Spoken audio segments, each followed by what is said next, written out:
I'm sure you guys have a lot of work to do with your other classes, and I have a lot of marking to do. So, okay, let me just take a quick attendance.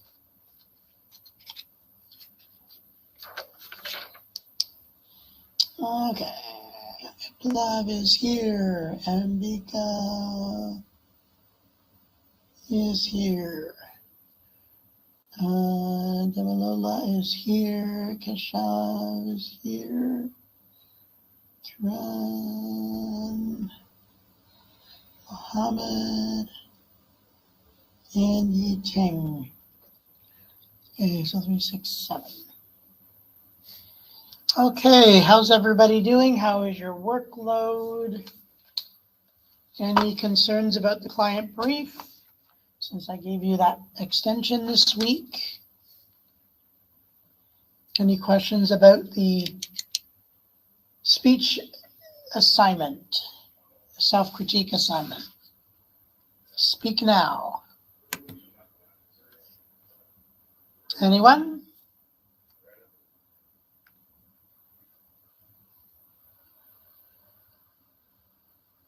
I always like to know that there's somebody actually out there. I see names, I don't see faces, and I don't hear voices, so I always get a bit concerned. Okay, I'm just going to quickly shut the door and I'll be right back. Good morning, Vince. How are you? Hi, Viplav. What can I do for you? Hello. Hello, Viplav. What can I do for you? Hello, Vince. Hello. I'm good. What better you? Good. Good. Is everybody on top of things? Is there anything we need to discuss? Can I ask you something, Bruce? Yes.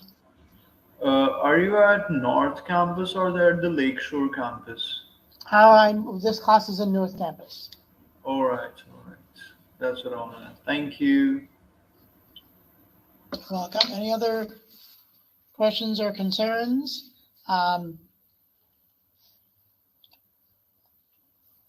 So I'll talk a bit more about it later on this morning. Yes, Ambika, hello.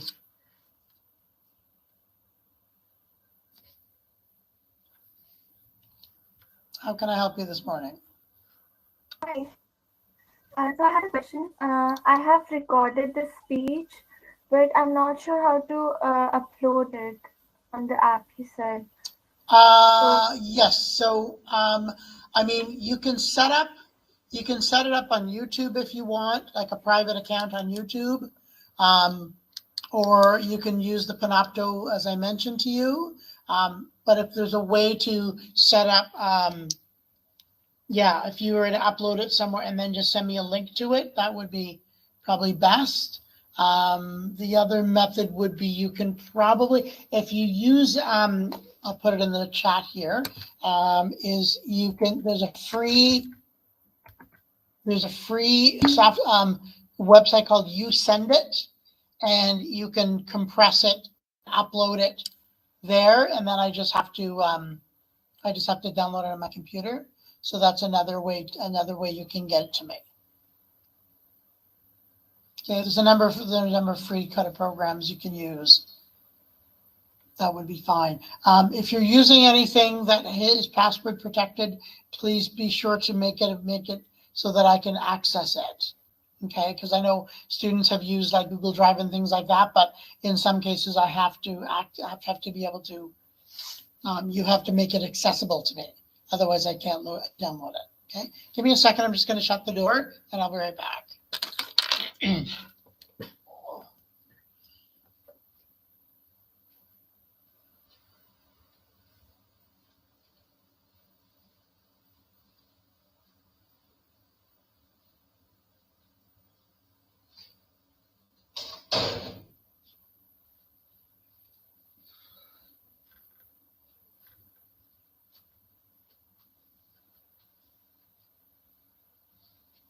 Okay.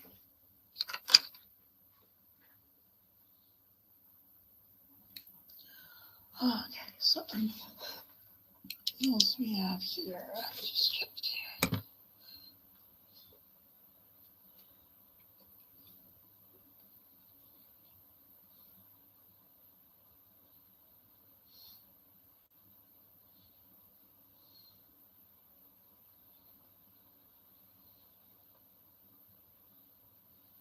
Okay, so let's jump into today's lesson. And again, if you have any questions, just put your hand up or jump in vocally and we'll chat. Okay. Oh, actually, there's something I wanted to make accessible to you.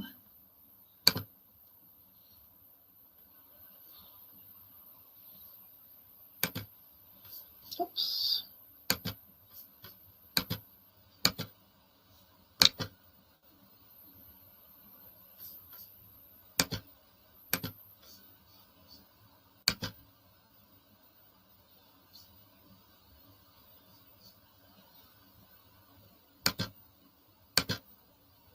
Just want to open it. Oops, no. Just want to make sure you have access to the PowerPoint.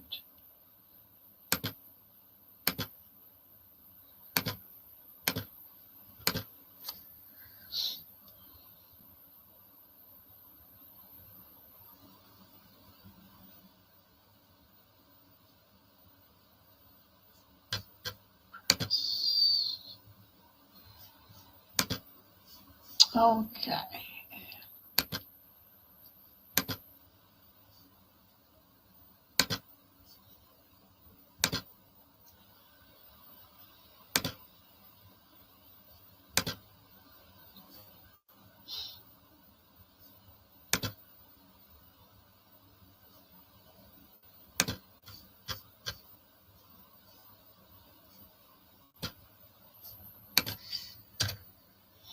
Okay, so we'll do a bit of a review of some of the things we went over last week that will help you, again, move into the next stage of speech presentations that you'll be doing when we get back from reading week.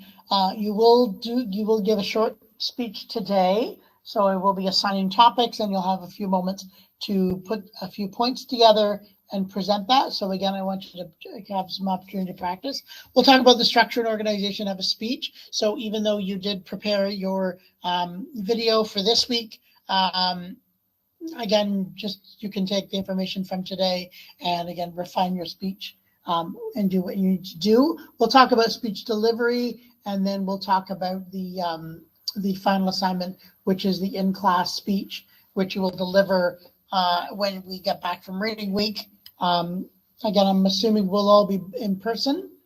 I'm crossing my fingers on that. So again, it will be the same speech you've recorded, but you'll have a chance to again tidy it up before you present it.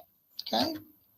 So what makes a good presentation? We talked a bit about this last week, and as you can see from this slide, I've included a lot of very, very famous speakers, anywhere from Malala to Barack Obama to Steve Jobs to, I'm going to forget some of these names. We have the young lady from on the bottom with the red hat and the yellow jacket. She was the poet from Joe Biden's presidential inauguration. We also have Winston Churchill, Prime Minister of the UK back in the war days, and Oprah, and Nelson Mandela, and Martin Luther King. So let's just chat briefly.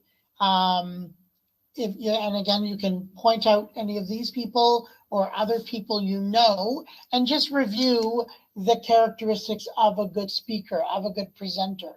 Why are these particular people particularly highlighted, or why have they reached a certain level of notoriety and celebrity as presenters? What is it about their style or their character?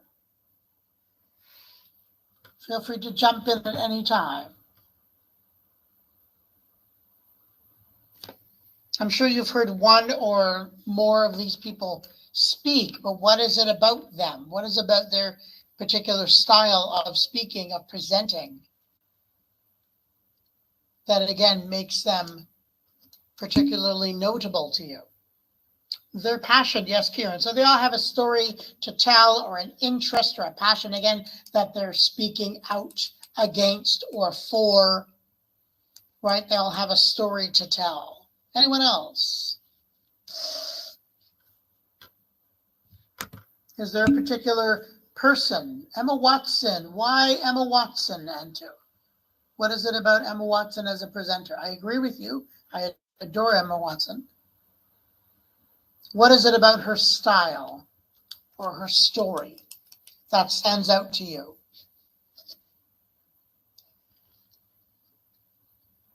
Why did you choose her?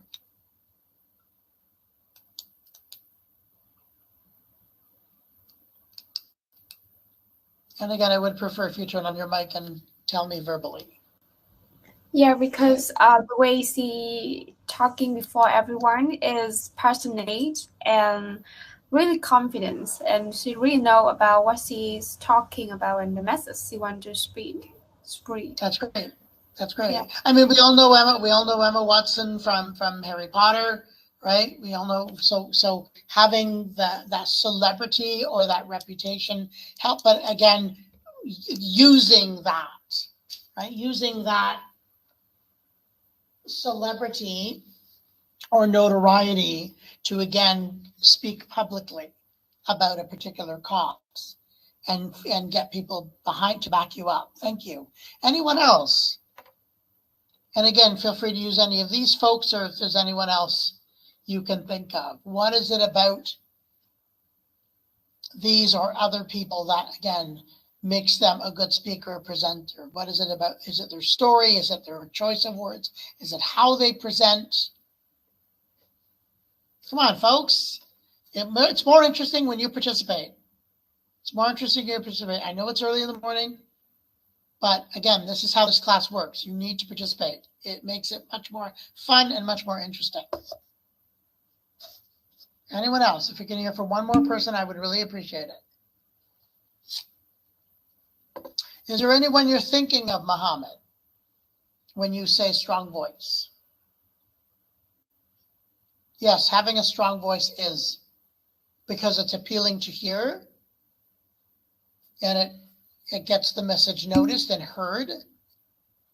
Obama and Martin Luther King. Yes, both, again, black American men with a message, with a cause that speak. Yes, and again, very passionate, very calming, right? I mean, Martin Luther. I mean, look at, let's say,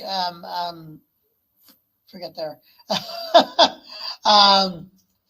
Yes, I mean, certain people like Winston Churchill, again, could be a little gruff, could be a little rough, but again, he took the UK to war, and having that to deal with as a leader, I mean, can be just very, very, very, very involving.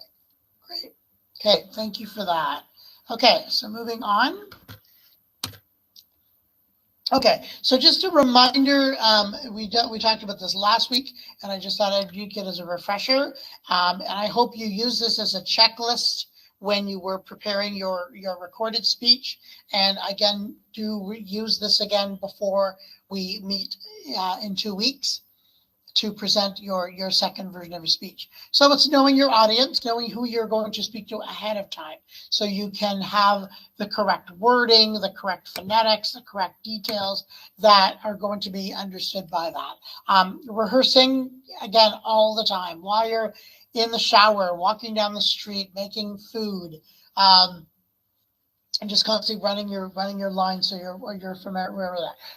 Practicing with distractions, with noise, because you will be in situations where you will have to be heard over the noise or distractions, right?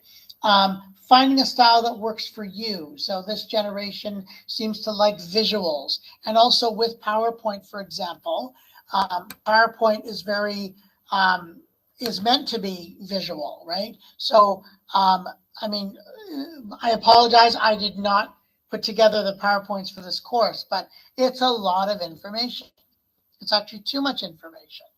So I try to, move away from all that. But people use, again, videos and photos and props or costumes, or they tell stories, right? It's a story, it's a once upon a time, and then having useful points there, right? Knowing your environment. So having knowing the room you were going to be presenting in ahead of time, so you know how to prepare for that. Testing any equipment, whether you're using sound or video or lighting, or so everything's going to be flawless, right?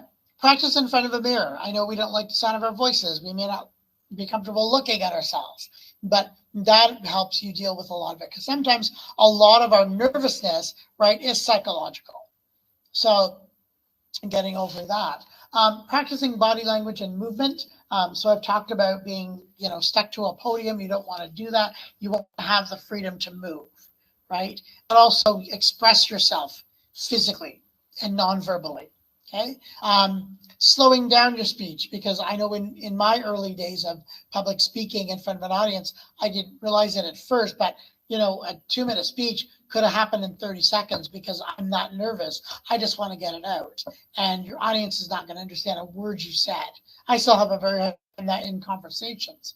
And I'm sure you've heard me speak again very, very fast and may not be able to hear me. Okay. Making eye contact. So engaging yourself with your audience and getting their reactions. And again, they're seeing your reactions, your passion. Okay.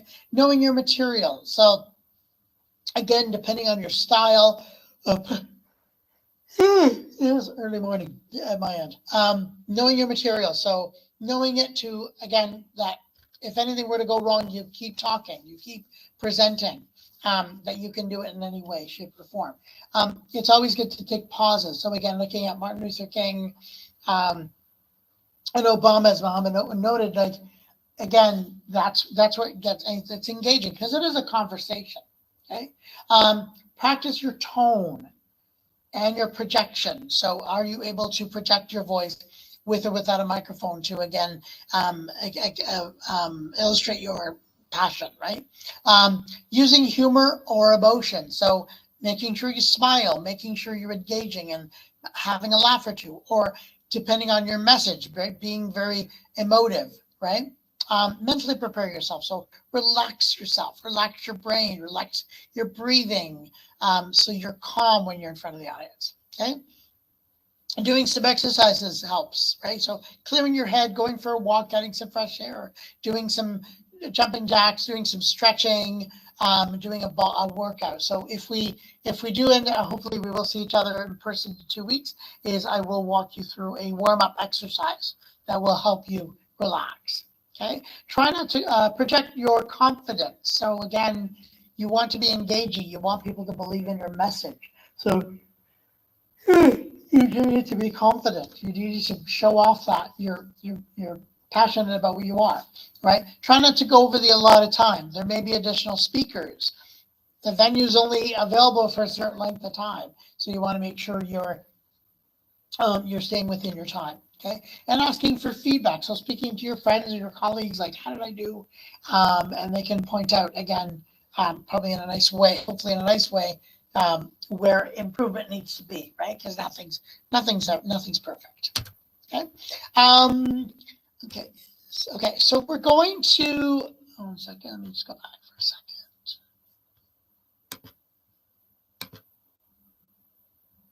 Oops. Did I lose you? Oh. One second.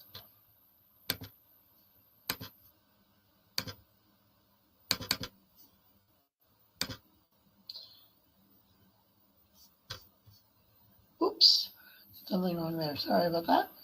I lost my PowerPoint. 1 second.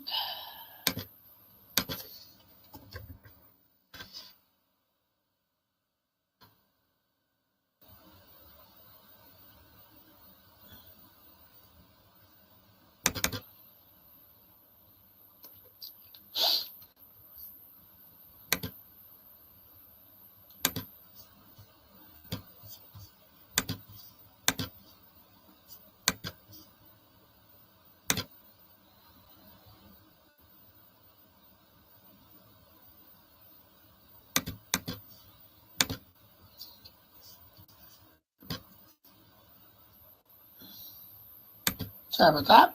Okay. Okay, so we're going to watch a video of Denzel Washington giving commencement addresses. So, so if you take a look at this slide here, there's an evaluation sheet. So we're going to use this.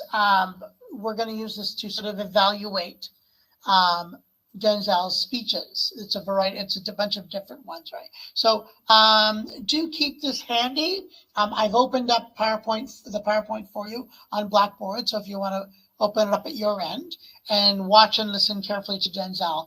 And I want you to use this as a score sheet. So this is a bit different than your evaluation sheet that you were using. So do again use this when we're going to have a chat about it. Okay. So let me bring up the video. I think I have to set this up. Okay, 1 second. Oops.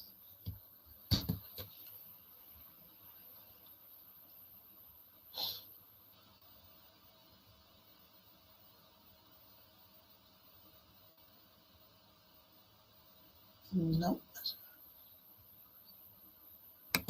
No. So, right. Oh, okay. Excuse me. I cannot find the PowerPoint on Blackboard. It's under week 7.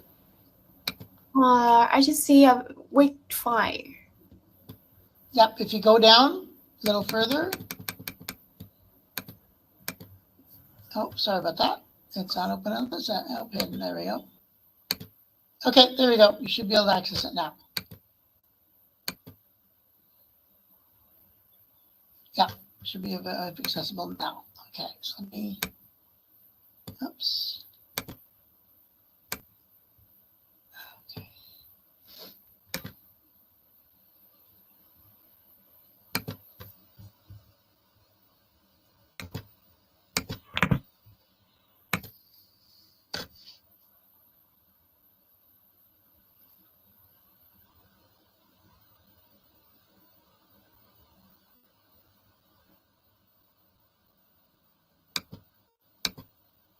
Okay, I have to change okay, I have to close that and put the video up. So give me a second for that.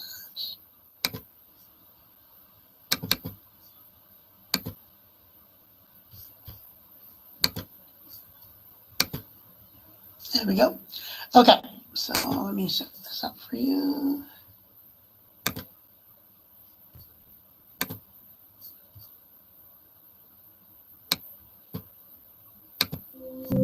You invested a lot in your education, and people have invested in you. And let me tell you, the world needs your talents. Man, does it ever. The world needs a lot, and we need it from you. We really do. We need it from you young people. I mean, I'm not speaking for the rest of us up here, but I know I'm getting a little grayer. We need it from you, the young people, because remember this. So you got to get out there. You got to give it everything you got, whether it's your time, your talent, your prayers, or your treasures. Because remember this, you will never see a U-Haul behind a hearse. I'll say it again. You will never see a U-Haul behind a hearse. You can't take it with you. The Egyptians tried it, and all they got was robbed. So the question is, what are you going to do with what you have? I'm not talking about how much you have. Some of you are business majors. Some of you are theologians, nurses, sociologists. Some of you have money. Some of you have patience. Some of you have kindness. Some of you have love. Some of you have the gift of long suffering, whatever it is, whatever your gift is. What are you going to do with what you have? Fail big. That's right. Fail big. Today's the beginning of the rest of your life, and it can be very frightening. It's a new world out there. It's a mean world out there, and you only live once. So do what you feel passionate about. Take chances professionally. Don't be afraid to fail. There's an old IQ test was 9 dots, and you had to draw 5 lines with a pencil within these 9 dots without lifting the pencil. the only way to do it was to go outside the box. So don't be afraid to go outside the box. Don't be afraid to think outside the box. Don't be afraid to fail big, to dream big. But remember, dreams without goals are just dreams, and they ultimately fuel disappointment. So have dreams, but have goals, life goals, yearly goals, monthly goals, daily goals. I try to give myself a goal every day. Sometimes it's just to not curse somebody out. Simple goals, but have goals. And understand that to achieve these goals, you must apply discipline and consistency. In order to achieve your goals, you must apply discipline, which you've already done, and consistency every day, not just on Tuesday and miss a few days. You have to work at it every day. You have to plan every day. You've heard the saying, we don't plan to fail, we fail to plan. Hard work works. Working really hard is what successful people do. And in this text, tweet, twerk world that you've grown up in, remember, just because you're doing a lot more doesn't mean you're getting a lot more done. Remember that. Just because you're doing a lot more doesn't mean you're getting a lot more done. Don't confuse movement with progress. My mother told me, she said, yeah, because you can run in place all the time and never get anywhere. So continue to strive, continue to have goals, continue to progress. I found that nothing in life is worthwhile unless you take risks. Nothing.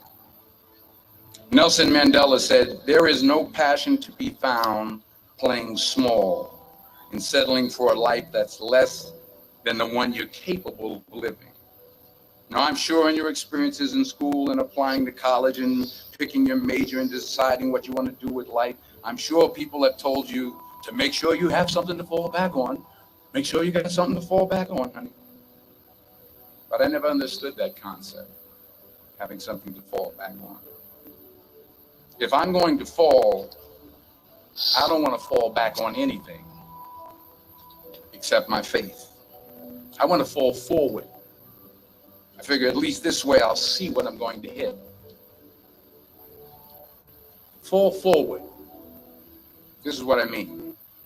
I have taken 5 of my best learning courses. These are the 5 top. Reggie Jackson struck out 2,600 times in his career, the most in the history of baseball. But you don't hear about the strikeouts. People remember the home runs. Fall forward. Thomas Edison conducted 1,000 failed experiments. Did you know that? I didn't know that. Because the 1,001st was the light bulb. Fall forward. Every failed experiment is one step closer to success. You've got to take risks, and I'm sure you've probably heard that before, but I want to talk to you about why that's so important.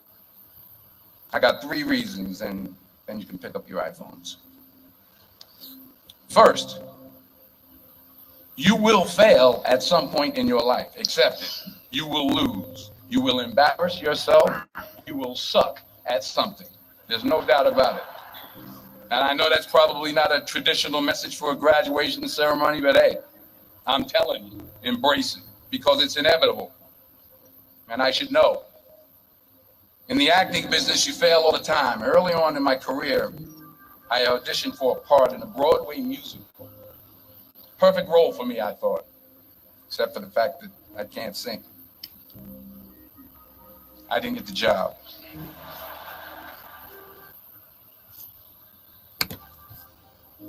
But here's the thing. I didn't quit. I didn't fall back. I walked out of there to prepare for the next audition and the next audition and the next audition. I prayed. I prayed and I prayed. But I continued to fail and fail and fail. But it didn't matter because you know what? There's an old saying, you hang around the barbershop long enough, sooner or later you're going to get a haircut. So you will catch a break, and I did catch a break. Last year, I did a play called Fences on Broadway. So someone talked about it. Won the Tony Award. And I didn't have to sing, by the way. But here's the kicker. It was at the Court Theater. It was at the same theater I failed that first audition 30 years prior.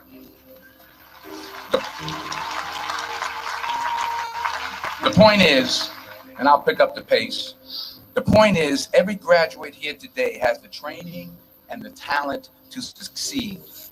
But do you have the guts to fail? Here's my second point about failure. If you don't fail, you're not even trying. I'll say it again. If you don't fail, you're not even trying. My wife told me this great expression. To get something you never had, you have to do something you never did. Les Brown's a motivational speaker. He made an analogy about this. He says, imagine you're on your deathbed, and standing around your deathbed are the ghosts representing your unfulfilled potential. The ghost of the ideas you never acted on. The ghost of the talents you didn't use. And they're standing around your bed, angry, disappointed, and upset. They say, we came to you because you could have brought us to life, they say. And now we have to go to the grave together. So I ask you today, how many ghosts are going to be around your bed when your time comes? Not only take risks, but to be open to life, to accept new views, and to be open to new opinions, to be willing to speak at a commencement at one of the best universities in the country, even though you're scared stiff. While it may be frightening, it will also be rewarding. Because the chances you take, the people you meet, the people you love, the faith that you have, that's what's going to define you. Never be discouraged. Never hold back. Give everything you got. And when you fall throughout life, and remember this, fall forward. Say thank you for grace. Thank you for mercy. Thank you for understanding. Thank you for wisdom. Thank you for parents. Thank you for love. Thank you for kindness. Thank you for humility. Thank you for peace. Thank you for prosperity. Say thank you in advance for what's already yours. That's how I live my life. That's why I am, one of the reasons why I am today. Say thank you in advance for what is already yours. True desire in the heart for anything good is God's proof to you sent beforehand to indicate that it's yours already. I'll say it again.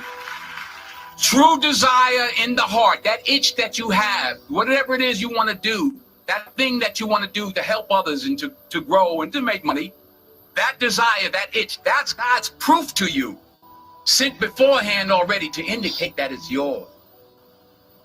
And anything you want good, you can have. So claim it. Work hard to get it. When you get it, reach back. Pull someone else up. Each one, teach one. Don't just aspire to make a living. Aspire to make a difference.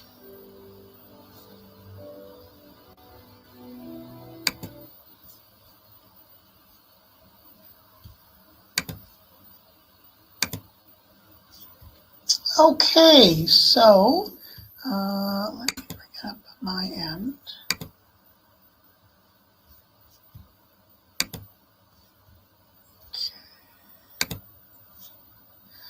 Okay, any feedback from that? Looking at the sheet I told you to look at, the PowerPoint.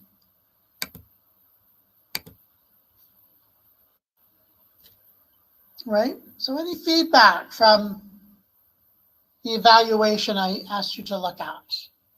So you saw a variety of different commencement addresses he gave, but the message was pretty consistent in each one.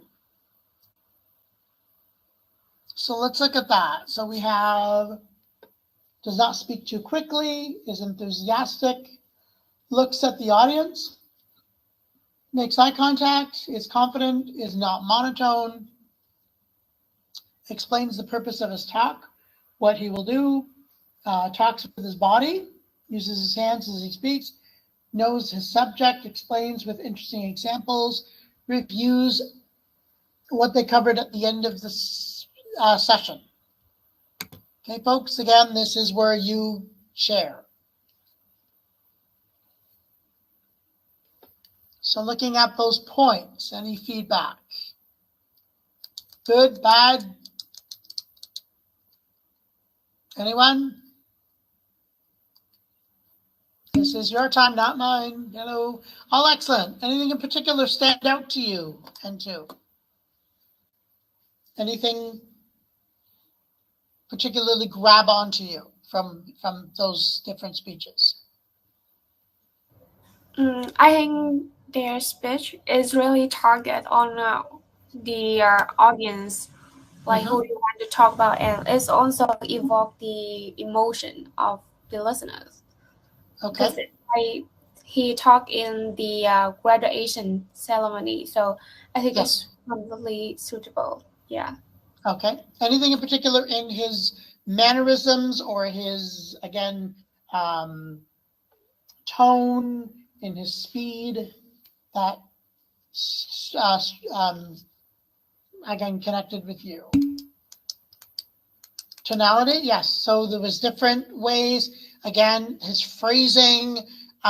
He took long pauses. I'm not a big fan of people with like written speeches, but I can understand having a prepared speech, especially in those circumstances. And the way he did it, he didn't make it obtrusive. I don't like people who make it obtrusive. That, you know, I have papers in my hands and I'm looking at it. Like, he was able to look away. He was able to engage and refer back. Because again, he was using a lot of interesting anecdotes, but also phrases that, again, he's not going to remember everything, right? And so anything else? Anything else that jumped out at you? Anything that made you feel emotional about what he said, how he said it, how he presented himself? I'd like to hear from everybody. That tells me you watched the video, and that tells me you understood. Yes, emphasized on phrases. Thank you. Repeated certain phrases. Yes. Because there's tons and tons and tons of motivational phrases you can use, right? Lots and lots and lots of them. And how do you like? And I mean, I've read many motivational books, and it's literally the same message, but from different people, from different perspectives, from different stories. But it really is the same message of being yourself, doing what you want to do, right? Yes, emotional relate. Yes, so yeah.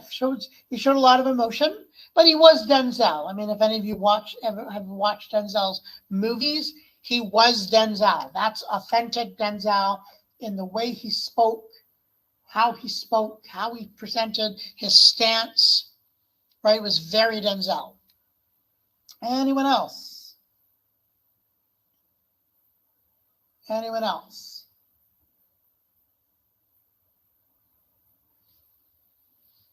Okay, my other question is, what was your takeaway from that clip? That was 11 minutes long, so lots of messages, lots of interesting things to take away from. I'd like to hear from each of you. What is one thing that you take away from motivational speech? Explaining with examples. Yeah, lots and lots of examples. Yes. And that's being vulnerable. That's right. Really like showing that, you know, we are all human. Empowerment. Thank you. Embracing failure. Yes, thank you. Yes, because we do that. And I was telling one of the other classes last week too, is that I've read many autobiographies, many biographies, many motivational books. And one thing I found really interesting is growing up, you know, we look up to these people, right, because of what they've accomplished, and them sharing their stories. But what I learned really from one particular journalist who wrote a book many years ago, is that something happened to them or in their lives that affected them to then want to take the route they took, right? Or go in the direction their life took them, right? It wasn't always something good.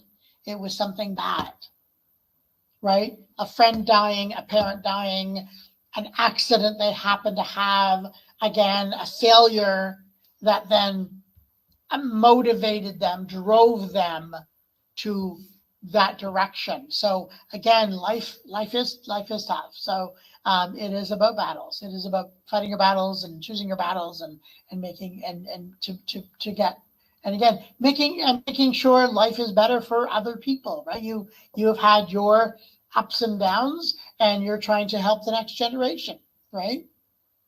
You know, I have nieces and nephews, and again, who are, you know, all older than I am, and I had to, you know, I'm now doing my best to be a role model for them, to be a motivator for them, that, you know, yes, it's possible, but we almost live in different worlds, right? Because of the generations. Okay. Any other things before we move on? Any other points you'd like to make? Okay, let me bring back the PowerPoint. Let me make sure I've got everybody's comments. Yep, I think we've covered everybody. Okay, let's go back to our PowerPoint. Okay, we will be using this this slide later on today when we do speeches, where you will be using it with other people. Okay, so let's talk a bit about fear. So last week we talked a bit about what are you afraid of in public speakers, right? Some of the things that come up regularly are things of being in the spotlight, right? Being watched and stared at by a room full of people. Okay, hold on a second, let me fix this.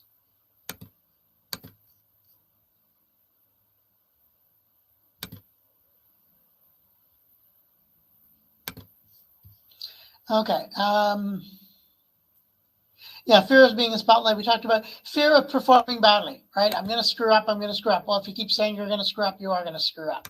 So try not to say you're going to perform badly. But, you know, things may happen and you just have to go with it, right? Be a performer.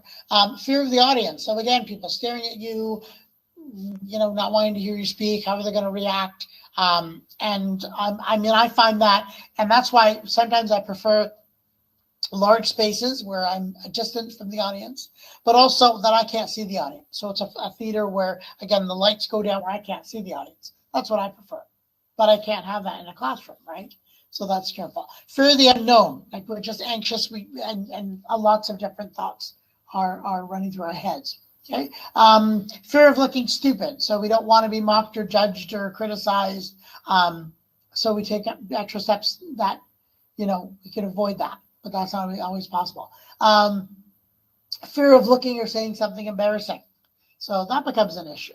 And that's, again, something to do with preparation ahead of time, but also on the day of.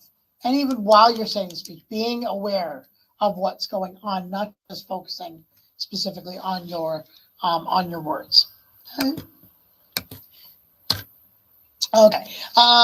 So how do we deal with these things, right? Nerves are normal. They're just going to happen, right? New opportunities, getting out of our comfort zone, things like that. So adrenaline, which pumps through your body, that helps kind of wake you up and move you forward, right? Give yourself permission to make mistakes, right? So back when I did improv classes at Second City years ago, we used to have a term called permission to fail.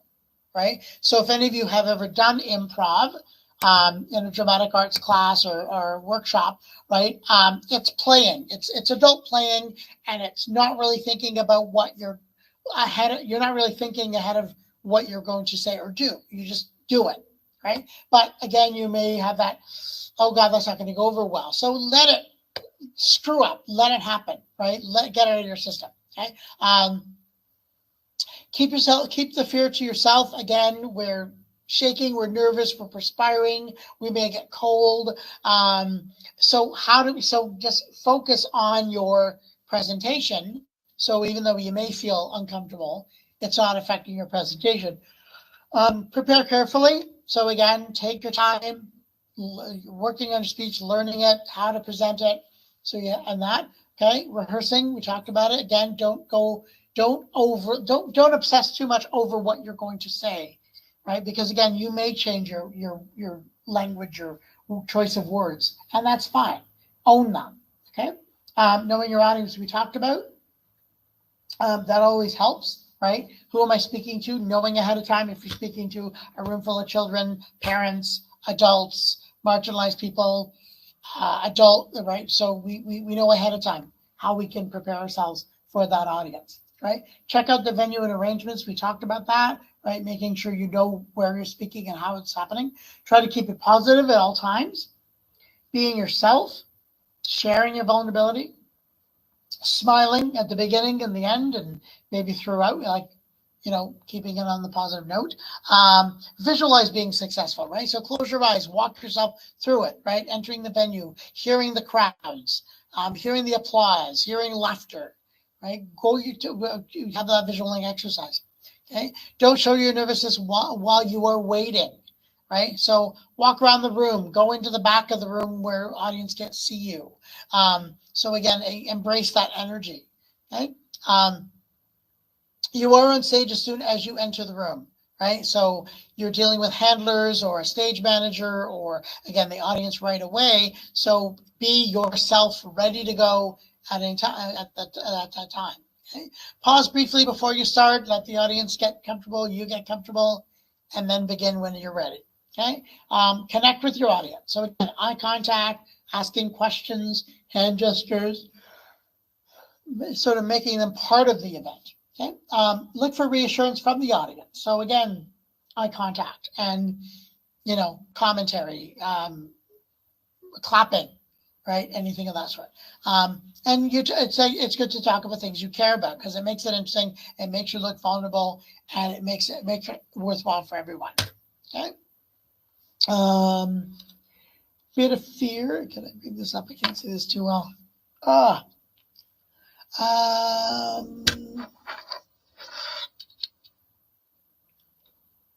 Okay, I think we covered all that. Okay, where are we at? It's 8:50. Check something for a second here. Just want to see where we're at. So quite a bit. Okay, did you guys want to take a quick little 5-minute break?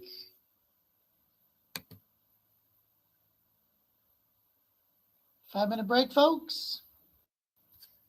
Yes, no? Okay. So let's take a 5-minute break.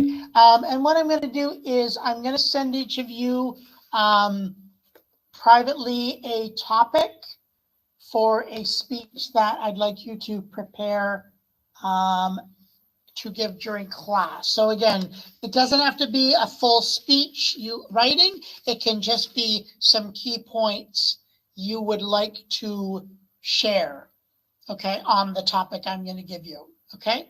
So do look out for that on the chat. Yes, for today.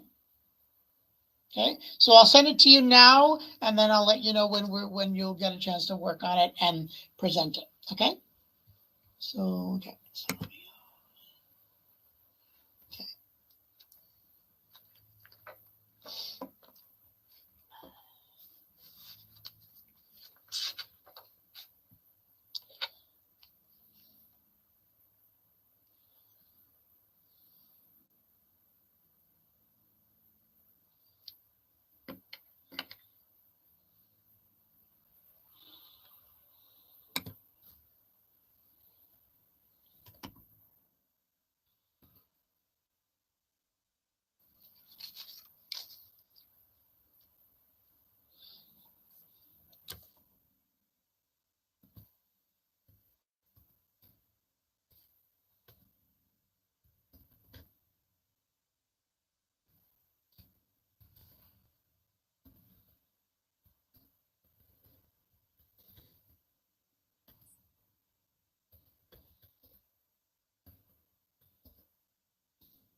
Okay, so everyone should have a topic. If I've forgotten anyone, let me know. Okay, so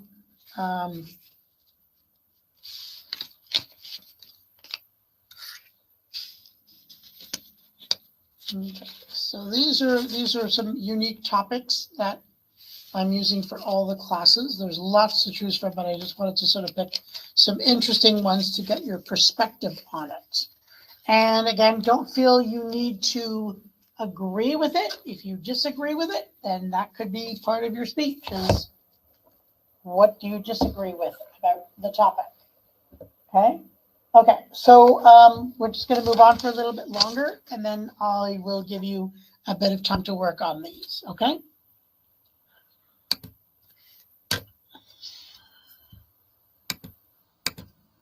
Okay, so let's talk a bit about the speech writing process.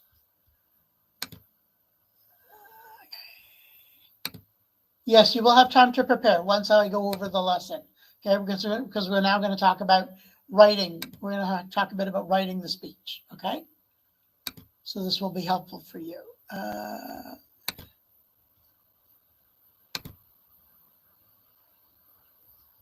Okay, so as we discussed, identifying your audience, right? You've been given your topic. Determine what aspects of your topic are best for your audience, what approach you were going to take, right? What kind of language, what kind of wording you'll use, right? What kind of examples.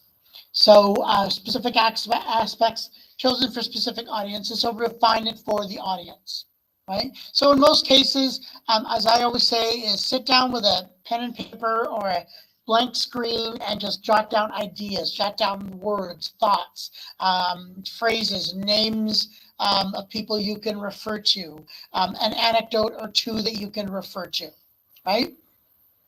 And then once you have a draft, you can say, okay, I'm speaking to my fellow students, my fellow classmates. Is what I'm saying appropriate to them? Are they going to understand it, right? And figuring out from the topic I've given you, what is the purpose of this speech? What are you trying to achieve? What do you want to get across on this topic? Okay. And we'll talk about time in a moment. Okay. Okay. So, and then when you are speaking, right, say what you're going to say. Hello, my name is Vince. I am speaking to you today on, right? And then you will give your speech, and then you would refer back to it, right? You would refer back to key points, or, you know, in conclusion, or as we discussed A, B, and C. And then, you know, what I like to call is a call to action. What can I do with this information, right? How can I use what I've learned from you? Okay, so organization. So we have an introduction, you know, hello, my name is, I am speaking to you today on this. Some people may have, again, key points, or, you know, I'm going to show you a slide, I'm going to show you a video, we'll discuss it, like taking, as we do it at the beginning of class each week, right? Giving people an agenda, what to expect, right? So that would be our introduction. And then our body, what is it we want to discuss, with anecdotes and phrases and visuals and things like that. And then we would wrap it up, right? So in the introduction, again, you want to grab the audience's attention, right? So you may want to tell a story, right? How the topic I gave you affects you or is in relation to your life, right? The main content, right, would be content to be relevant to your topic, right? So if we're talking about peace or manners or life or love or and how to, right? How can you use that information, right? And then your summary and your conclusion to wrap it up. What is that key message? What is that takeaway, right? What is that takeaway? Sorry, one second. Who's that?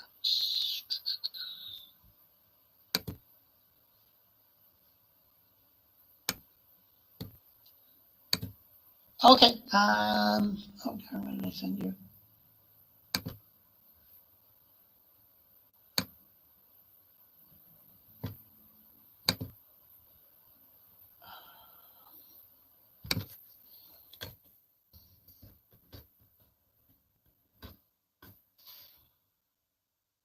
Okay. Okay. So again, the three parts: the introduction, the body, and the conclusion. The introduction should be, again, what is the topic you've been given to speak on, right? What is your thought about the topic? How are you going to approach it? Or you may even start by, you know, learning, you know, when I was 5 years old, such and such happened, and giving me that story, and then going into, again, more of the aspects of your topic, right? And then deliver the actual facts and figures and data and anecdotes, right? And then again, summarizing it with logical conclusions, or again, a call to action or a key message or some piece of information. I was telling one of the classes last week, we were talking about famous people, and somebody had mentioned Dr. Phil, and some of you hopefully know who Dr. Phil is. So Dr. Phil was a psychiatrist, and then realized he hated the the sessions with a lot of his clients because he didn't. He thought most of them like, why he didn't like that sort of interaction because he thought, well, they should be able to get over whatever they're getting over. They're just like suppressing a lot of the issues. So then he went to other types of work where he was able to use his skills. So I went to see him. He spoke in Toronto a number of years ago, and I went to hear him speak. And it was about for, I'd say, 90 minutes he spoke very well. There was maybe 2,000 people in the room. And the message that he said at some point in a speech that stuck with me even to this day was, I matter. That's it. I matter. And he gave a great little story, right? Gave all kinds of little anecdotes. And to this day, that is when I think of Dr. Phil, when I think of that, paying money to go and see him speak, right? That was the message that I took away from that speech was, I matter. We talked a lot about other things, but I couldn't tell you what it was about. But that's the part of his speech that stuck with me. Okay? How do you grab the attention of your audience? You could ask a rhetorical question, ask for a show of hands, give a startling statistic, use a quotation from a famous person, tell a bit of a joke, say something funny, give a short topic and your point of view, right? Short summary and your point of view. Establish your credibility on the subject, right?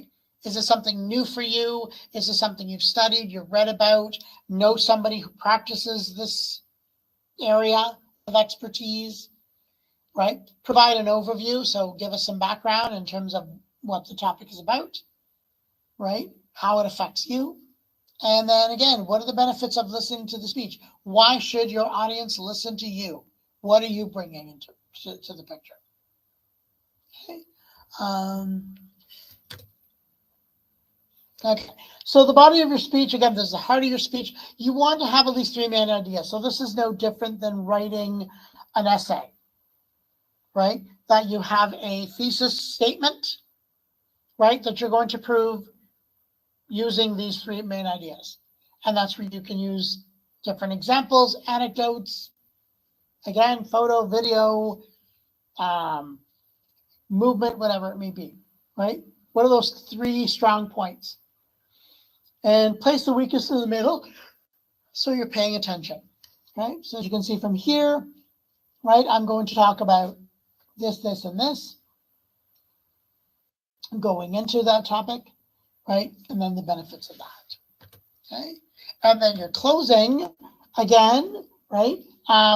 Most people remember, again, the first and last thing they hear from a speech. Hello, my name is, this is my topic, to whatever their conclusion is, right? So you may say, so you don't want to just say, well, that's all I've got to say.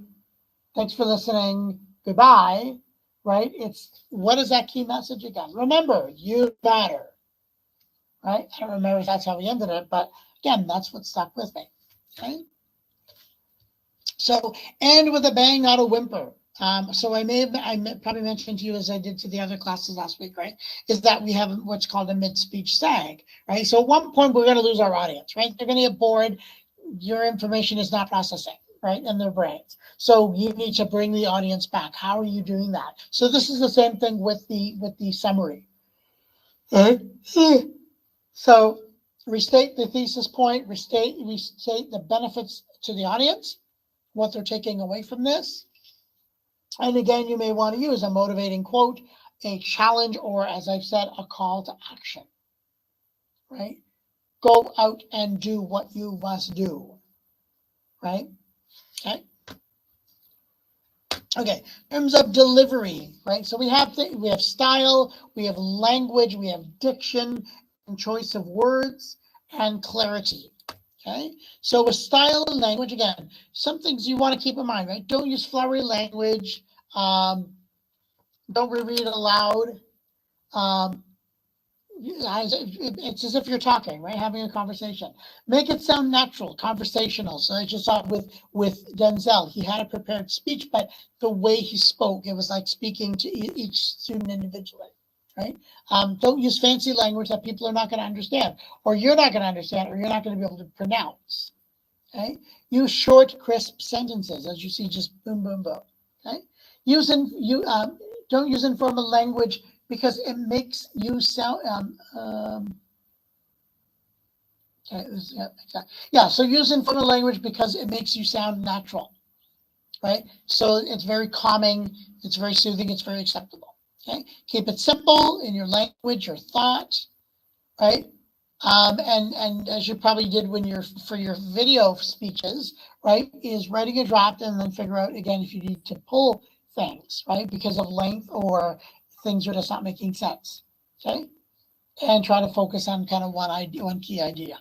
Okay, with diction, I'm not going to bother with the tongue twisters at the moment. Okay, so with principles of speech, I talked about rehearsing and knowing what you're going to say so that you're comfortable with it when you actually come to say it. Okay, but don't think of it as memorizing every single word. Remember your objective. What and why am I here today? What am I speaking about? What are the details to be able to execute your speech? And what are key phrases? And whether you have to refer to them in your notes, that's fine. But what are those key phrases, key messages, key points you want me to remember? Okay. So things to keep in mind in terms of the principles of speech, again, is the delivery. So how you look, what are you wearing, right? So you will be accepted and engaging, and people are going to want to listen to you, right? Body movement. So don't get stuck in one place. If you are in an open space, use the stage, right? Gestures, we all use them, okay? But make sure you don't overuse them. Facial expressions, so smiles, sadness, wise looks, things like that. Making eye contact with your audience, okay?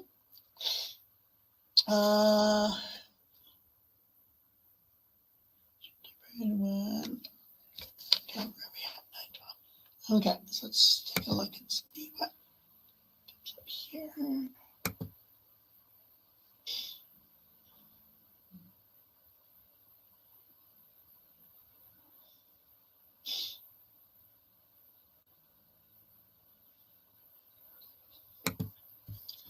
Okay, so let me just take this down. Oops, for a moment.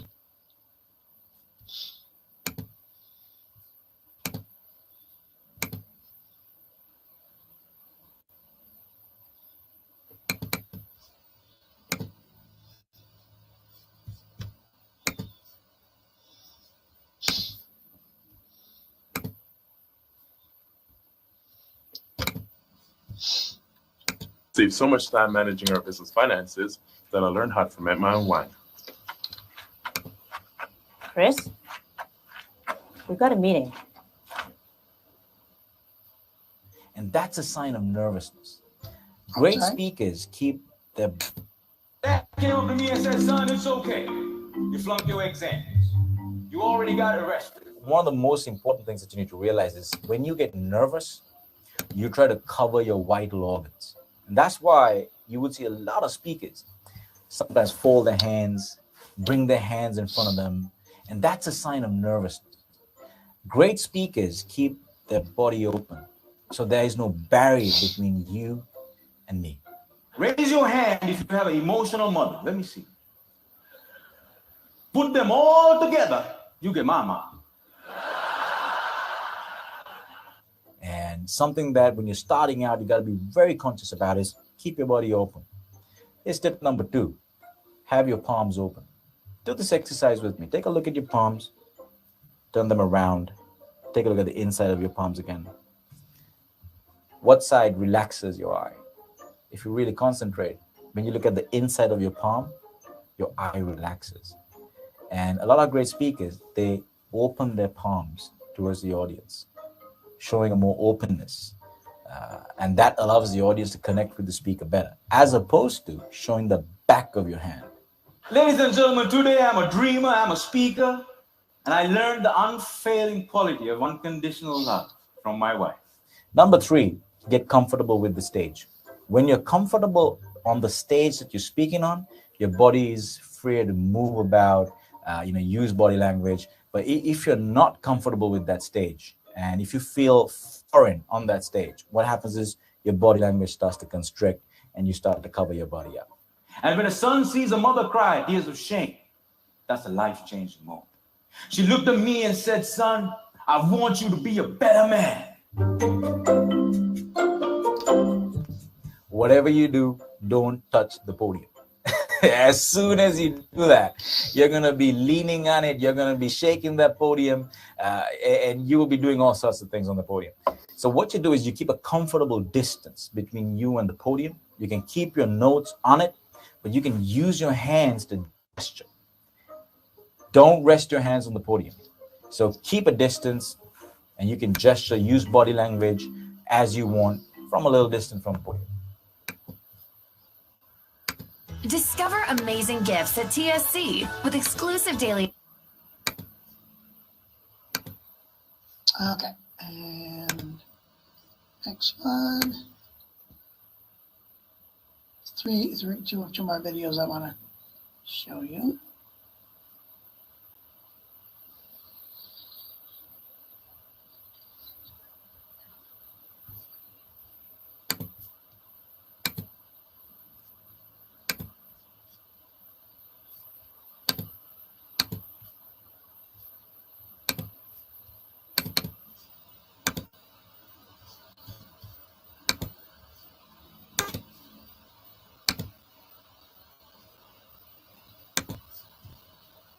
We stand and present, we want to come across as confident and composed. And one of the great ways to do that is by working on our body language. Let's look at 3 ways to improve your nonverbal body language in presentations.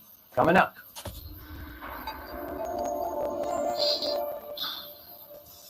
Hello again, friends. If you've never seen one of my videos, I'm Alec Klein, and this channel, Communication Coach, is here to help you increase your impact so you can lead your teams to higher levels of excellence.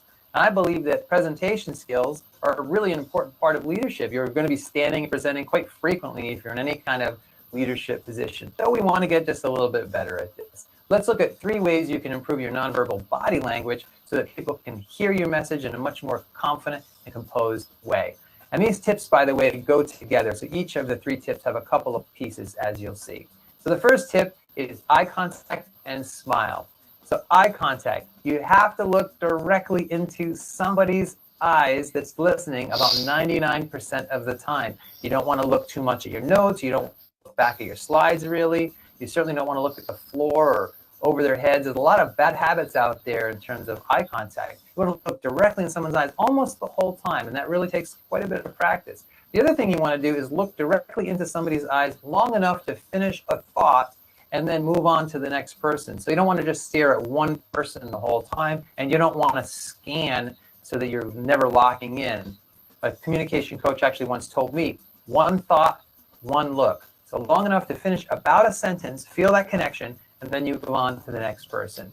So what do you do with your face while you're making eye contact? You've got to smile. A lot of times people get overly robotic when they present. They might be making good eye contact, but their face is stern and it doesn't look like anything's happening emotionally. You want to smile and warm your face up a little bit so that when you're making eye contact with somebody, they feel a connection with you that's welcoming and supportive. You don't want to come across as a deer in the headlights. Tip number 2, posture and gestures, and these things go together. So in terms of what not to do for posture, you don't want to shuffle your feet back and forth. You don't want to sway your hips. You don't want to cross and uncross your legs repetitively. You don't want to pace around like a wild person. By the way, if you want to walk in a presentation, it's okay to walk a little bit, but make sure when you walk, you stop and you say a little bit before you walk again. So walk with a purpose, stop, share your message, and then maybe a minute or so later, walk again. Don't pace. So once you have these don'ts out of the way, what should you do? You want to stand with your feet about shoulder width apart. This is how you would stand if you weren't self-conscious about how you're standing. We get self-conscious when we present, but really all you have to do is stand like a normal person. Then you want to put just a tiny bit of weight on the front of your foot and a little tiny bit lighter on your heels, and your whole foot is still touching, but you have a little bit more of a ready, responsive position. You also want to soften your knees a little bit. You don't want to have locked knees. Bad things happen when you lock your knees. I'm not sure of the physiology of it, but when people lock their knees, they oftentimes pass out when they're nervous, and you don't want to do that in the middle of your presentation. So soften those knees. Now you've got your posture. Let's add some gestures to it. You don't want to put your hands in your pockets. You don't want to put your hands behind your back. You don't want to grab onto different parts of your body for security. All that looks very distracting. So here's what you should do. You should loosely clasp your hands at about out level, and then you should just gesture naturally from there. You don't want to interlock your fingers. You don't want to wring your hands, because then you'll get too locked in and it's hard to let go.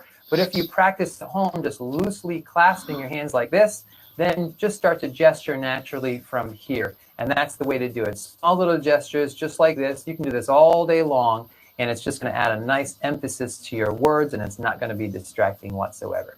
Tip number 3, you want to pause, and when you pause after a key idea, add a little tiny bit of a nod. I've seen some really convincing and persuasive speakers do this, and what you'll notice if you pause after a key idea and nod, that pause is really persuasive, but the nodding is contagious. You'll see that people listening to you actually start to nod a little bit with you, and that's one of the ways that you know you have them. It's a very subtle but powerful nonverbal body language tip. So those are my 3 tips for improving your nonverbal body language when you're presenting, but I'd like to hear your tips. Question of the day: how do you recommend that we improve our body language while we're presenting? Please put the comments below in that section. I look forward to reading those. So thanks, God bless. I'll see you in the next video. Coming soon, an adventure. Okay, and one more.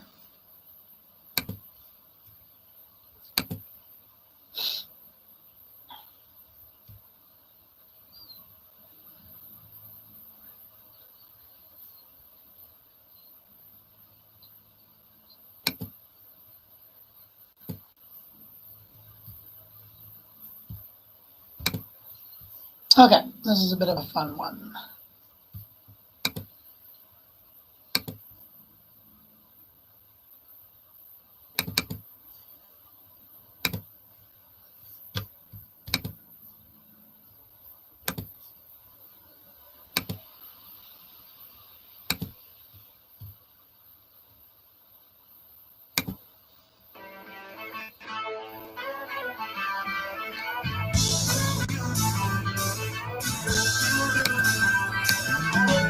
No one told you that was gonna be this way.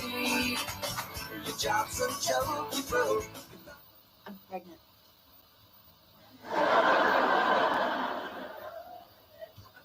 And you're the father, by the way? Good.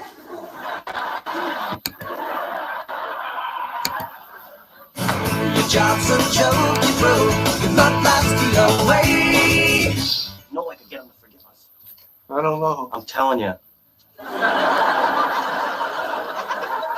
I can do it. Yeah, you can do it. It's like you're always stuck in second gear. He was like this crazy-eyed, hairy beast man. He was like a Bigfoot or a Yeti or something. Just so you know, we didn't mean to fog you. We actually thought you were like a Yeti or something. Hi. So you like the short hair better? What? Get it? Danny? When it hasn't been your day, your week, your month, or even your year, but Steve? Hello? I'll be there for you. When the rain starts to fall, I'll be there for you. I'll be there for you. If you two are happy, then I'm happy for you. I'm fine. Really? Absolutely. I'm fine. Totally fine. I don't know why it's coming out all loud and squeaky, because really, I'm fine. I'll be there for you, 'cause you're there for me too. Joe?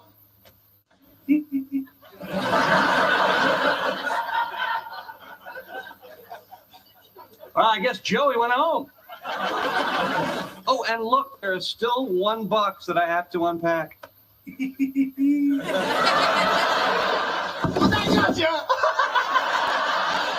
Oh my God, you almost gave me a heart attack. Oh.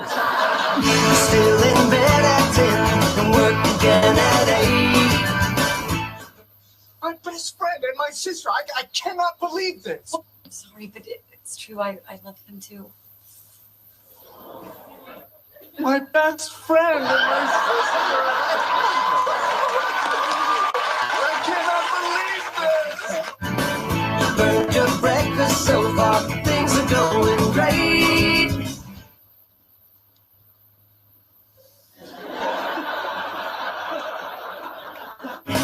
Tomorrow I want you, there'd be days like these. But you Let's put aside the fact that you accidentally picked up my grandmother's ring and you accidentally proposed to Rachel. When people do this, I don't really know what that means. I'm sorry. And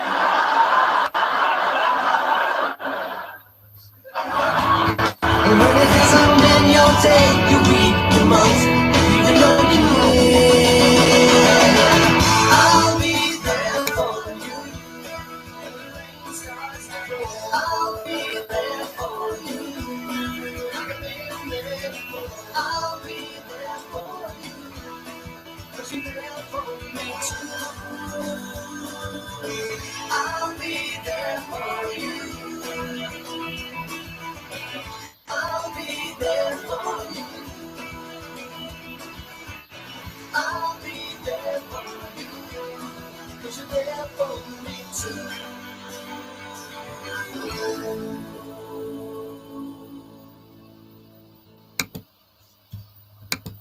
Okay, so I hope that was useful and entertaining. So, okay, let's go into your speeches. Okay, so you all have a topic.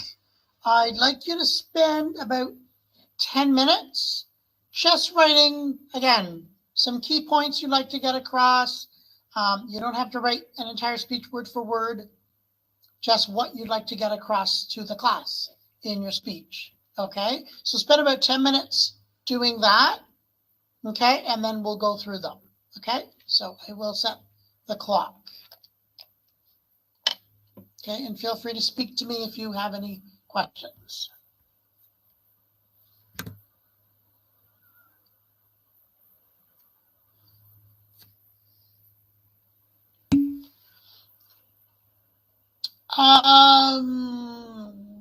Let's say 30 seconds to a minute. So again, just a short little message based on what I've given you.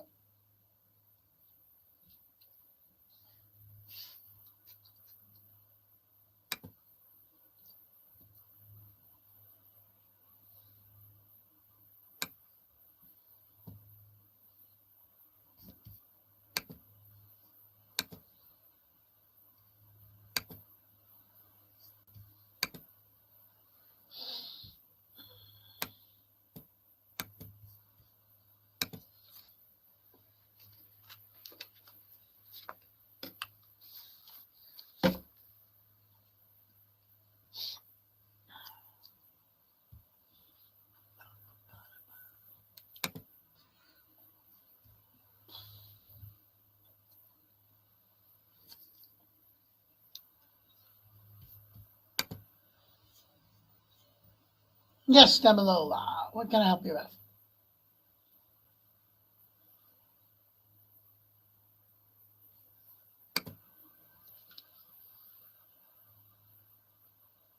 Question? No? Okay.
Okay.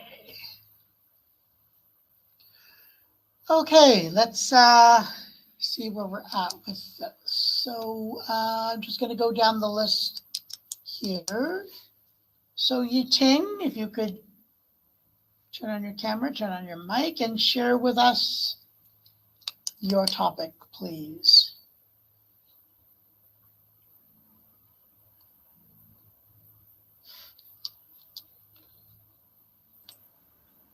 Hi. Hello. Hello. Can you hear me? I can hear you. Okay. Are you able to turn on your camera?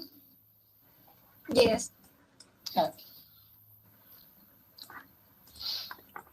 Okay. Hi. I'm going to talk about who has been the most influential person in my life.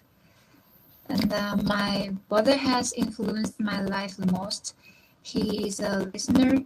He always listens to me patiently. He is also a positive person with goals in life. So when he is 40 years old, he plans to be a principal of a primary school.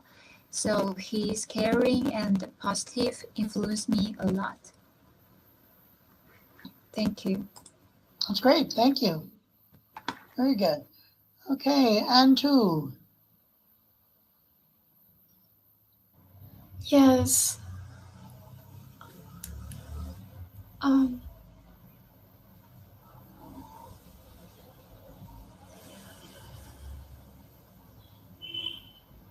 I'm turning on. Okay, I'll give it a moment.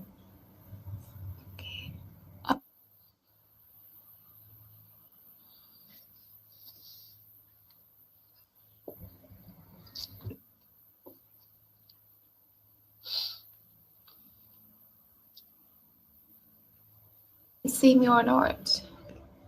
I can't see you yet. Yes? Okay. No, not yet. Not yet.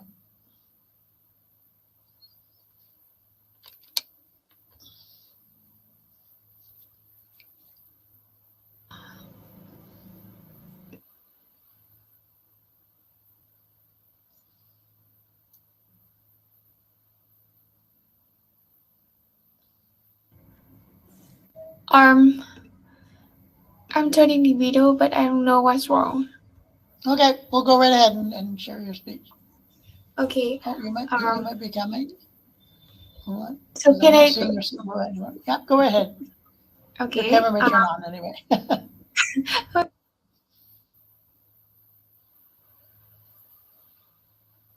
Oh, we keep losing you.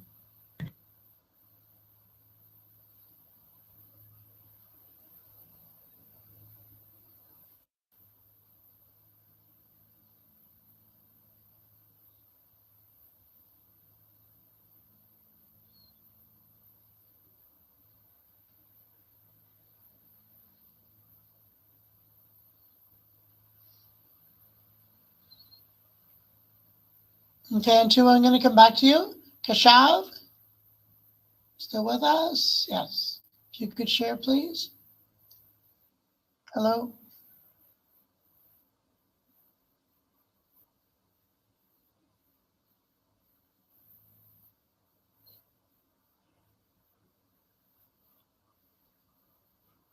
Okay.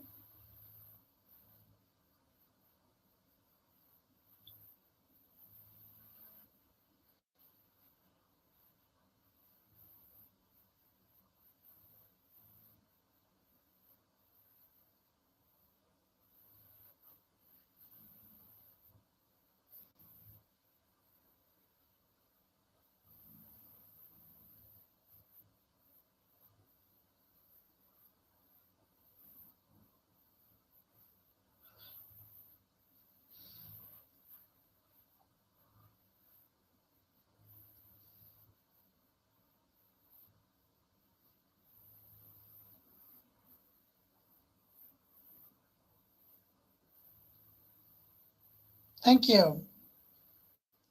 Kieran.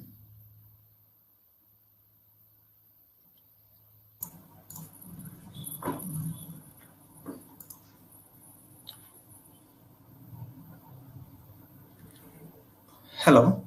Can you hear? Hello. Mm-hmm.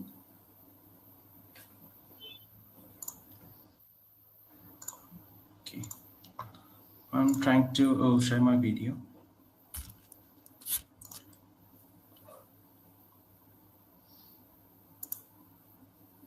Can you see this video now? Mm-hmm. Okay. Hi everyone. I'm here today to talk about an interesting topic, which is real learning doesn't occur in a classroom. Does a real learning occur in classrooms? Do you ever wonder why we are all required to attend classes to learn a variety of things? Maybe to study, find a fulfilling work, or get money, etc. It's undoubtedly be the answer. Learning classrooms, but it is just for academic purposes, where students may gain marks and boast among others. The true purpose of education or learning is to prepare a kid for maturity, which him or her becoming a person with excellent values, and also conduct and problem solving and decision making abilities. I feel the most students people are amazing at problem solving in mathematics, but how many of them are skilled at solving their problems and making appropriate judgments at the correct time? In my perspective, a person's true learning or education begins at home throughout his youth. You can say. Also, we all know that the children will copy their parents or elders at the home in a variety of ways. As a result, the earliest learning begins at home. We watch our parents, for example, honoring their elderly and learn to do the same. These are the values we learn outside of the classroom. As I indicated, another element necessary for survival is problem solving, from my part, if I say. Our parents will assist you in resolving issues as children. We must be able to both locate and use the necessary information if we are to be successful in this. And adults need emotional maturity to deal with challenges too.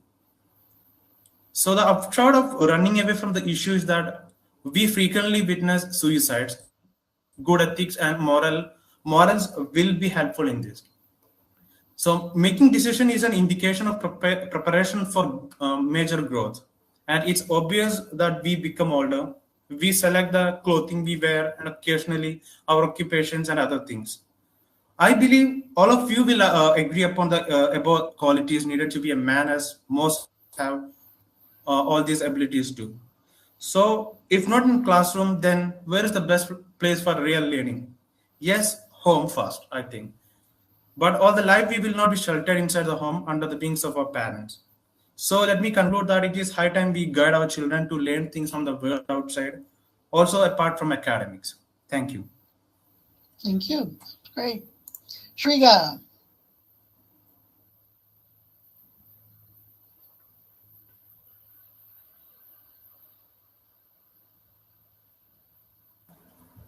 Hello. Hello. Just a moment. Okay.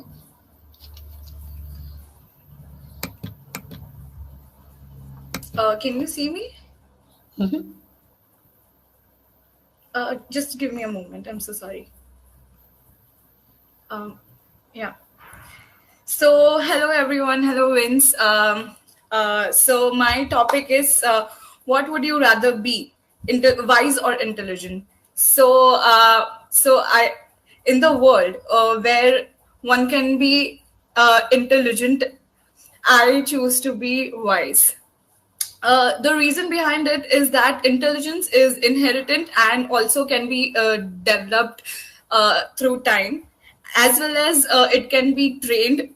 You can train your mind and you can be an intelligent person. But to be wise, one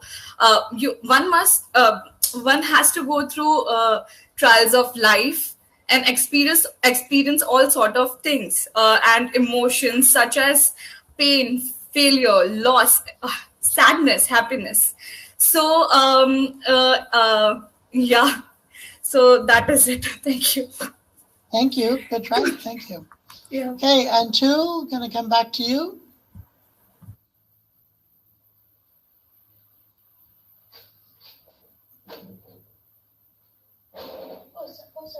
Yes, but I'll I be don't done by 10. have the camera on, so. And this area, no, I think you might have to go to learn the Learning Commons building. Yeah, sure. Okay, N2, go ahead. Yes, but I can say where I can turn the camera on, so. That's fine. Okay, yep. Okay. Just go ahead and So, share. Yeah. my name is Antu, and I'm talking to you about the inner beauty of each person. I want to clarify that I want to refer these words as the behaviors, attitudes, and personalities of a person. And I do believe that is much more important than our outlook, because it have value. It's never lost falling to time.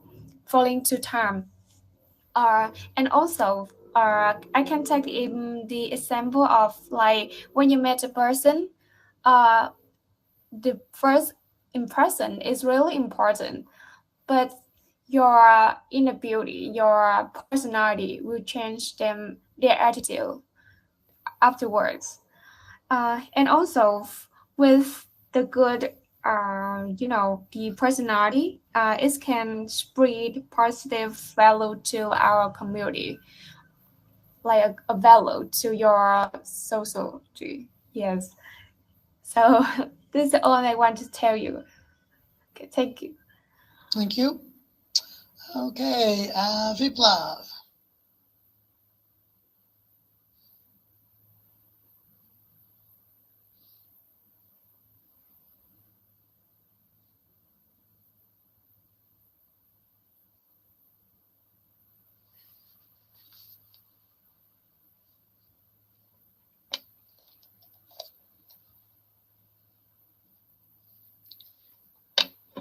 Okay, Viplav, I can come back to you. Ambika?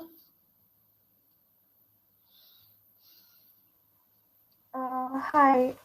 So my topic is art is essential to life. I believe that art is essential because it helps us express our creativity.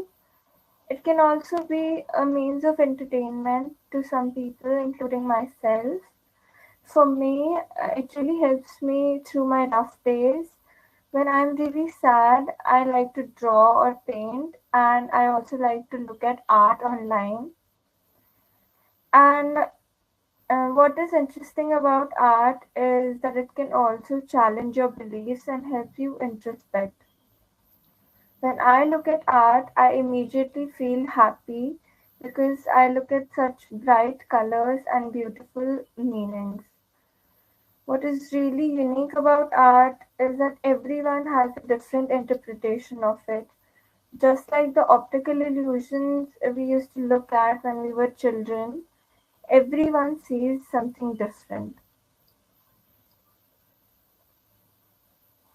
Thank you. And Damilola.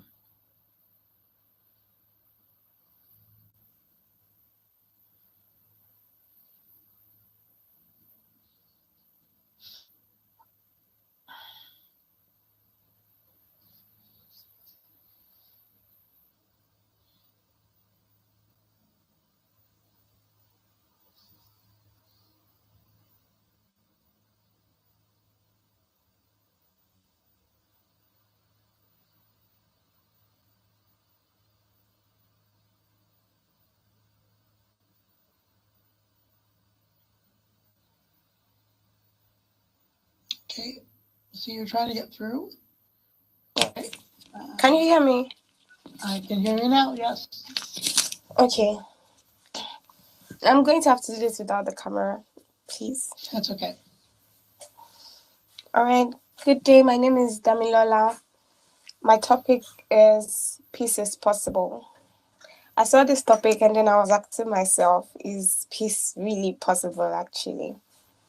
You know, we can associate peace in different ways. Peace, most people associate peace with war, but then peace is more than the absence of war. Peace is in our daily living, the way we interact with others, the way we associate with others, the way we associate with ourselves, our own individual self. Peace requires hard work, and the hard work can bring pain. The hard work can bring pain as it involves loss of comfort. If we are associating peace with war, okay, peace is enough to talk about peace, but we must believe in it as the only option if we actually want to make it possible. If we want to make peace possible, we have to believe in it as the only option. There is a part of the scripture that says, follow peace with all men, without which no man can see the Lord. Even in as spiritual beings, we need to live peacefully with others in order to be able to attain a certain spiritual level. And in the community at large, in order to attain peace, in order to make peace possible, we need to be able to understand each other clearly and trust people with love as we listen to them when they speak, and trust that people have good intentions in order to be able to live in peace with others. I just know that peace is more than the absence of war. It's not just when everywhere is, it's not just when there is no war in the country that would say, oh yeah, there is peace. It also depends on how we associate with our fellow human beings, how we associate with our neighbors, how we associate with our family members, how we associate with our own inner self, that would help us determine if we are at peace and if peace is really possible. But then peace is more than the absence of war. Thank you. Thank you. That's all work. Viplav, are you able to get in so we can hear you?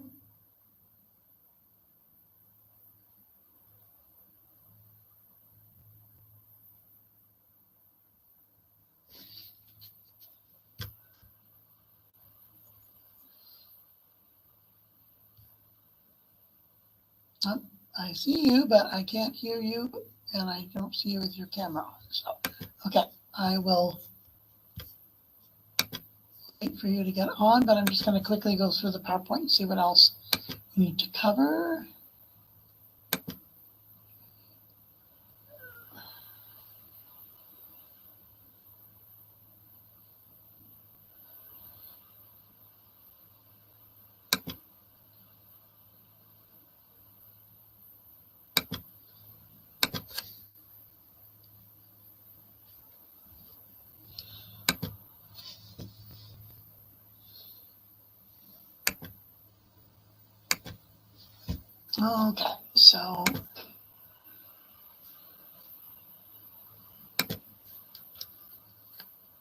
Okay, so Viplav, what's going on? Write to me in the speech in the comment section if you're having some problems. Oh.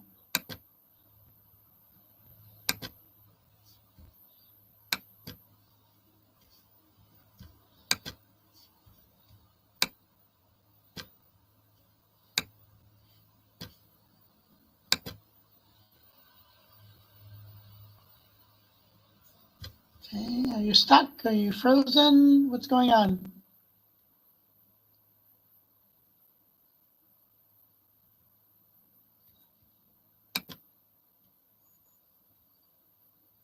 Okay, Viplav, I don't know what's going on with.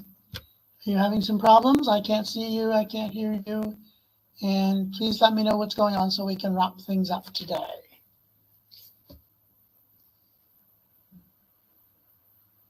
Okay. Okay. So just to wrap up, what is expected of you after reading week is you're basically going to present your speech that you've recorded. You're going to present it to the class. So I would advise reviewing today's PowerPoint for tips and tricks and advice. So that way you will give a formal presentation in front of an audience. So I recommend you're speaking into the mirror, speaking to your friends, speaking to your family, sharing your speech with them so you know it very, very well. Because I've given you the rubric for the final, the final presentation. So with the critique assignment, I will watch your video, and I will provide, sort of provide feedback, but that will not affect your grade for the critique, just so I can see if you've improved when you do speak to the class, okay? And again, I'm assuming you'll all be here in person.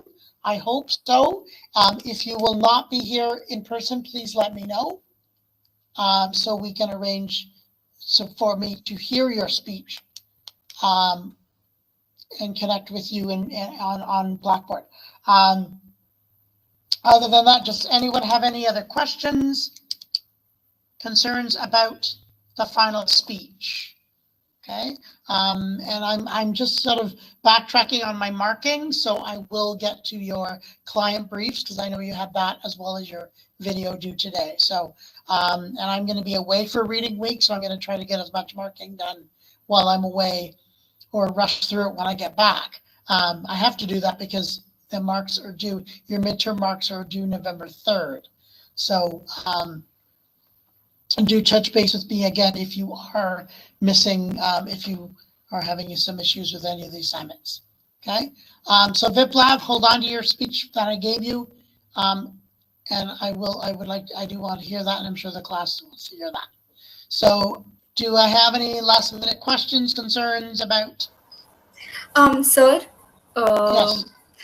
Can you, for the video, can you just give me an extension for like till the end of this week, because it's like it's getting really difficult for me to do that. I need to really practice, and then I can shoot a video and post it, because it's due tomorrow. It's due tomorrow, so I just need more time. Okay, if you can do it by Friday, that would be fine. Saturday fine, because we have our classes. Fine. Yes, because I'm traveling. I'm going to be traveling tomorrow after my classes. I'm traveling for reading week, so I'm actually leaving tomorrow. And then again, I will be checking into Blackboard that assignments are completed. So if you could do that, that would be great. And again, don't worry about Blackboard, because again, I can tap in and put your marks in. That's fine. So again, even if it says overdue or things like that, don't worry about it. I can bypass all that. Okay. Thank you, and have a great holiday. Thank you. Thank you. Enjoy your reading week. Any other questions, concerns? Okay. So hopefully, as I said, I will see you all in person in week 8 when we return from reading week. And ready to go, because we'll have one more week of presentation skills, and then we will go into the project management module, and that's when we will revisit your client briefs and actually develop the project, right? So develop the project, and as I mentioned, we will have our guest speaker Tessa coming back at the end of the semester to again, you will be presenting to her. And again, hopefully we'll do that in person with her. So other than that, thank you for your time today and your work to date. Enjoy your break. And those of you traveling to Canada over the coming weeks, again, safe travels. And I look forward to seeing you all when we return in 2 weeks' time. So thank you all. Okay. I will stay on if anyone needs anything from me.